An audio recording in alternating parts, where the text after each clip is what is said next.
4월 27일 월요일 복 있는 사랑 큐티 본문 에베소서 5장 22절에서 33절입니다. 오늘은 제가 그 말씀을 전하는 가운데 성경 본문을 다 읽을 것이라서 본문을 읽지 않고 바로 말씀으로 들어가도록 하겠습니다. 오늘 저와 여러분이 나눌 말씀의 제목은 바로 타자 중심적 결혼입니다. 타자 중심적 결혼, 쉽게 얘기하면 다른 사람을 위한 결혼이라는 것입니다. 자기 자신을 위한 결혼이 아니라 다른 사람을 위한 결혼, 타자 중심적 결혼, 이것에 대해서 한번 생각해 보려고 합니다. 종종 청년들 중에 저에게 이렇게 말을 하는 청년들이 있습니다. 목사님, 빨리 결혼하고 싶어요. 빨리 좋은 배우자를 만나서 결혼하고 싶습니다. 이렇게 말을 하는 청년들이 있습니다. 그러면 제가 그 청년들에게 너는 왜 빨리 결혼하려고 하냐? 라고 물어봅니다. 그때 주로 이렇게 답변을 합니다. 너무 외로워서요. 혹은 결혼하면 좀 더 편안하고 안정적일 것 같아서요. 인간적으로 생각할 때 충분히 이해가 되고 또 공감이 되는 답변입니다. 혼자 사는 것보다 함께 있을 때 좀 덜 외롭죠. 그리고 결혼을 하면 마음이 편안해지고 안정적이 되는 것이 사실이긴 합니다. 안정을 추구하는 것이 인간의 기본적인 욕구이죠. 그런데 여러분, 저는 우리가 예수님을 믿는 신자로서 성경이 말하는 결혼이 무엇인지를 반드시 알아야 한다고 생각합니다. 왜냐하면 이 성경이 말하는 결혼을 모른 채 그냥 무턱대고 결혼을 하게 될 때 우리는 결코 행복한 결혼 생활을 할 수 없기 때문입니다.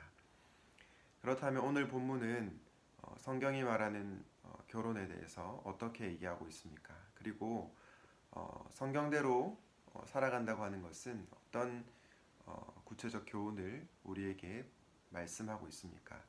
그것에 대해서 오늘 살펴보도록 하겠습니다. 결혼은 타자 중심적이다라고 얘기했는데요. 첫 번째, 성경이 말하는 결혼은 복종하는 결혼입니다. 복종하는 결혼입니다. 오늘 본문 5장 22절과 23절에 나오는데요. 먼저 사도 바울이 아내들에게 권면합니다. 아내들이여 자기 남편에게 복종하기를 주께 하듯 하라. 이는 남편이 아내의 머리됨이 그리스도께서 교회의 머리됨과 같음이니 그가 바로 몸의 구주시니라. 사도 바울이 아내들에게 자기 남편에게 복종하라라고 명령하고 있습니다. 여러분, 현대인들의 이 복종이라는 말에 본능적으로 거부 반응을 일으킬 것 같습니다. 왜 바울이 이 복종이라는 단어를 썼을까요? 우리는 이 복종이라는 단어를 오해해서는 안 됩니다. 어떤 사람들은 이 복종을 강요된 굴종, 그러니까 자기는 하기 싫은데 억지로 막 이렇게 어쩔 수 없이 하는 그런 단어라고 이해를 합니다. 그런데 여기서 말하는 복종이란 강요된 굴종이 아니라 자발적인 복종, 마음에서 우러나오는 복종을 의미하는 것입니다. 그것을 염두에 두시고 오늘 말씀을 보면 좋겠습니다. 그럼에도 불구하고 이 복종이라는 단어는 사실 현대인들에게 굉장히 거슬리는 단어입니다. 심지어 교회를 다니는 그런 신자들에게도 이 단어는 결코 편안한 단어가 아닙니다. 그래서 사람들이 이렇게 질문합니다. 바울이 혹시 여성 차별주의자가 아니었을까요? 바울이 가부장적인 사람이 아니었을까요? 이런 질문을 합니다. 그런데 바울이 여성 차별주의자라서 이런 명령을 한 것이 아닙니다. 오늘 본문에 나오는데요. 23절에 남편이 아내의 머리이기 때문에 아내가 남편에게 복종해야 한다고 말씀하고 있습니다. 여러분, 우리가 믿는 하나님은 질서의 하나님이십니다. 무질서의 하나님이 아니라 질서의 하나님이십니다. 하나님께서 가정에 질서를 세우시기 원하시는데 바로 남편을 아내의 머리로 두신 것입니다. 남편에게 이 가장의 특권과 책임을 부여하신 것입니다. 그렇기 때문에 아내들은 남편에게 복종해야 하는 것입니다. 바울은 성경이 말하는 질서, 창조 질서를 잘 알았습니다. 그렇기 때문에 오늘 바울이 아내들에게 복종하라고 명령하는 것입니다. 물론 이 복종은 나중에 말씀에서도 살펴보겠지만 아내에게 군림하는 그런 자세로 나타나서는 안 됩니다. 아내를 억압하거나 무시해서도 안 됩니다. 왜냐하면 남자와 여자는 존재론적으로는 하나님의 형상으로 동등하게 창조되었기 때문입니다. 여러분 바울의 이 명령을 오해하지 않으시면 좋겠습니다. 주 안에서 사랑하는 아내 여러분, 자매 여러분, 여러분들은 왜 결혼을 하려고 하십니까? 여러분들의 남편을 마음대로 컨트롤하기 위해서 결혼하십니까? 아니면 그 남편에게 순종하기 위해서, 복종하기 위해서 결혼하려고 하십니까? 간절히 바라기는 결혼이 타자 중심적, 다른 사람을 위한 것임을 기억하고 결혼을 준비하는 자매 여러분 되시기를 주님의 이름으로 축복합니다. 두 번째는 남편들, 형제들에게 주시는 말씀인데요. 25절부터 29절까지 말씀을 보도록 하겠습니다. 남편들아 아내 사랑하기를 그리스도께서 교회를 사랑하시고 그 교회를 위하여 자신을 주심같이 하라. 이는 곧 물로 씻어 말씀으로 깨끗하게 하사 거룩하게 하시고 자기 앞에 영광스러운 교회로 세우사 티나 주름 잡힌 것이나 이런 것들이 없이 거룩하고 흠이 없게 하려 하심이라. 이와 같이 남편들도 자기 아내 사랑하기를 자기 자신과 같이 할지니 자기 아내를 사랑하는 자는 자기를 사랑하는 것이라. 누구든지 언제나 자기 육체를 미워하지 않고 오직 양육하여 보호하기를 그리스도께서 교회에게 함과 같이 하나니. 바울이 앞에서 아내들에게 두 절에 걸쳐서 권면을 했습니다. 명령을 했죠. 그런데 이번에는 남편들에게 5구절에 해당되는 이 명령을 하고 있습니다.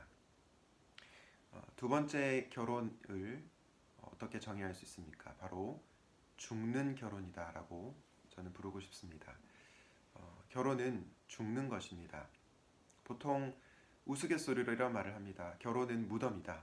결혼은 무덤이다라고 얘기합니다. 그러면서 많은 사람들이 이제 결혼을 하는 것을 굉장히 불행한 것으로 생각을 하는데요.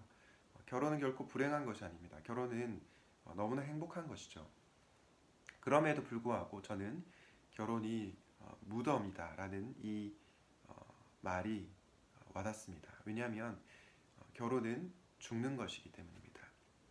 물론 결혼은 행복한 것이기에 행복한 무덤이다라고 표현할 수 있을 것 같습니다. 그런데 어떤 점에서 결혼이 죽는 것입니까? 오늘 본문에 보니까 남편들에게 이렇게 말합니다. 아내 사랑하기를 그리스도께서 교회를 사랑하시고 그 교회를 위하여 자신을 주심같이 하라. 여러분, 예수님께서 교회를 위해서 어떻게 하셨습니까? 교회인 우리를 위해서 어떻게 하셨습니까? 십자가에서 피 흘리시면서 죽으셨습니다. 남편들에게 하는 권면은 너희들도 예수 그리스도께서 교회인 우리를 위해서 죽으셨던 것처럼 아내를 위해서 죽으라고 명령하시는 것입니다. 여러분, 만약에 남편과 아내 두 사람이 실제적으로 이 생명의 위협에 처했을 때 한 사람만 살아남을 수 있고 한 사람은 죽어야 된다면 남편이 죽어야 하는 것입니다. 여러분, 아내들은 남편에게 복종해야 하지만 남편들은 아내를 위해서 죽을 각오를 해야 한다는 것입니다. 주 안에서 사랑하는 형제 여러분, 여러분들은 왜 결혼을 하려고 하십니까? 그냥 결혼하고 편하게 지내기 위해서 결혼을 하려고 하십니까? 아니면 아내를 죽기까지 사랑하기 위해서 결혼하려고 하십니까? 부디 바라기는 결혼이 타자 중심적인 것임을 기억하고 자매를 위해서 죽기를 각오하는 마음으로 결혼을 준비할 수 있기를 우리 주님의 이름으로 축원드립니다. 마지막으로 오늘 본문을 통해서 알 수 있는 결혼은 세상을 위한 결혼이다. 이 세상을 위한 결혼이다라는 것입니다. 오늘 본문에 세상을 위한 결혼이라는 말이 나와 있지 않은데 나오는 말씀을 통해서 제가 이 세상을 위한 결혼이 왜 그런지 설명을 해보도록 하겠습니다. 오늘 본문 말씀 31절과 32절 그리고 33절을 제가 읽도록 하겠습니다. 그러므로 사람이 부모를 떠나 그의 아내와 합하여 그 둘이 한 육체가 될지니 이 비밀이 크도다. 나는 그리스도와 교회에 대하여 말하노라. 그러나 너희도 각각 자기의 아내 사랑하기를 자신같이 하고 아내도 자기 남편을 존경하라. 여러분, 결혼이 단지 사랑하는 남자와 여자만의 결혼이 아니라 이 세상을 위한 결혼이다 말씀드렸습니다. 그것을 제가 설명을 드리려고 하는데요. 오늘 32절에 보니까 이 비밀이 크도다. 나는 그리스도와 교회에 대하여 말하노라 말씀합니다. 여러분, 바울이 지금 아내와 남편, 그리고 남편과 아내에 대해서 이렇게 쭉 명령을 하다가 왜 갑자기 그리스도와 교회에 대한 말씀을 하는 것일까요? 그것은 바로 남편과 아내의 이 관계를 그리스도와 교회의 관계로 비유해서 설명을 하고 있는 것입니다. 그리스도와 교회의 이 의미를 남편과 아내에게 적용하고 있는 것입니다. 어떤 사람들은 이것이 이제 비유이기 때문에 실제적으로 우리가 적용할 필요가 없다라고 생각을 할 수 있습니다. 그러나 그렇지 않습니다. 그렇다면 왜 바울이 지금 이 그리스도와 교회의 관계에 대해서 설명하고 있는 것입니까? 그 이유는 우리가 믿는 예수님께서 교회의 신랑이시기 때문입니다. 그리고 교회는 그리스도의 신부이기 때문입니다. 여러분, 전주대학교 교목이신, 그리고 전주대학교에서 기독교 교수로 계신 한병수 교수님이라는 분이 계십니다. 이 한병수 교수님이 남편과 아내, 남자와 아내가 이 결혼을 하는 것을 두 가지 의미로 설명을 했는데요. 첫 번째는 남편과 아내는 하나님의 온전한 형상을 자신의 인격과 삶으로 담아내는 유익이 있다. 그것에 대해서 얘기했고요. 두 번째는 남자와 여자가 이렇게 결혼을 하는 것은, 남편과 아내가 한 몸을 이루는 것은 그리스도와 교회의 관계를 이 세상 가운데 증명하는 것이다. 이 세상 가운데 보여주는 것이다 라고 정의를 했습니다. 저는 이 글을 읽으면서 참 많은 동의가 되었는데요. 여러분, 우리는 결혼을 해서 이 세상 가운데 그리스도와 교회의 관계를 보여주어야 하는 것입니다. 주 안에서 사랑하는 형제자매 여러분, 저는 여러분들이 정말로 성경이 말하는 결혼을 하시면 좋겠습니다. 단지 여러분 두 사람만을 위한 결혼이 아니라 결혼을 해서 정말로 그리스도와 교회의 관계를 이 세상 가운데 보여줄 수 있으면 좋겠습니다. 여러분 주변에 믿지 않는 분들이 여러분을 보고 내가 너희들을 보니까 하나님이 어떤 분이신지 알 수 있겠다.